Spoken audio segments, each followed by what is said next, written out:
CBS News senior correspondent John Miller is a former assistant director of the FBI. John, good morning. Good morning. What have you learned about this Florida case? Well, it's very interesting. We've learned a couple of things. Number one, in the case of Jenkins, one of the escapees, and as going through the files, we found a similar order ordering his release, filed there in 2011. Wow.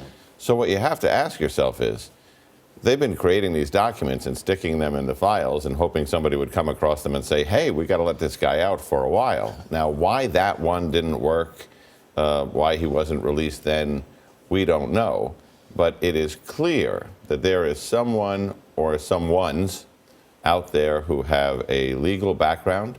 This could be a jailhouse lawyer. If you look at some of the moving papers that come out of jailhouse lawyers, some of them look like they're Supreme Court ready and some don't. But it also could be a paralegal who has worked and has a relationship with these people. But as Mark said, there's two things going on here. There's an immediate manhunt for these two guys, but there's an overarching case to figure out not just who tricked the system, but exactly how they tricked the system. Yeah. You're saying the person who's responsible obviously has a deep knowledge of the law. Is it possible then that there are other people? Because these two guys are unrelated. This happened. They're two guys that happened separately. That's right. So whoever forged these papers, couldn't they have done it for other people? And they have.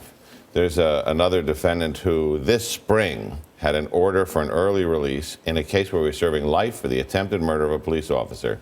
And just by happenstance, a detective who was checking the database on felons that he had put away came across this guy's file in the computer, flipped through it and said, wait a minute, early release, called the prosecutors, and they got that one before he was released. Wow. So this is the thing about jailhouse scams, whether it's how to get cell phones into the institution or how to get drugs or money.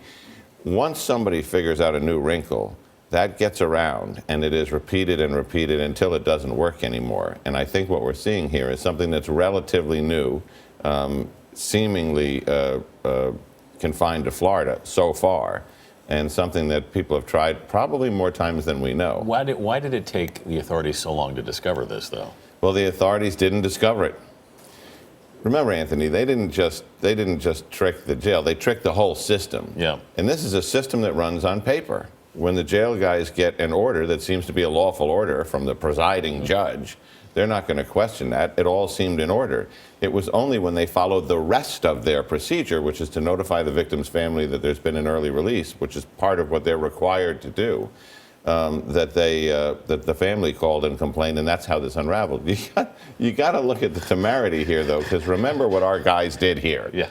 They get released from jail for murder, and they are admonished that, remember, you're convicted felons on an early release. That means you have to go register at the sheriff's office and tell them that, you're getting out. So they went to the Orange County. These are two guys who have escaped from prison. Their first stop is to drive to the sheriff's office, get fingerprinted on all 10 fingers, get their photographs taken, give the addresses where they're going to be staying. I sincerely doubt the veracity of those addresses. And then leave. Why did they do that? They did that because they said, this is working. And if we do everything the way we're supposed to, it's going to work for a long time. Why do you think they haven't fled the country? Why do you think they're still in Orlando then? These two guys are knuckleheads. We're talking with good about representation, though. with an excellent paralegal. Yeah. We're talking about one guy who committed a home invasion robbery where targeting the home of people he knew, where he forgot to pull down his ski mask. Based on my investigative background with the FBI, I would surmise that he is probably not the individual who dreamed up this complicated scheme. Mm-hmm. So I think that they probably had a good short-range plan, but I don't think they have anywhere far to run. All right, John Miller, thanks so much.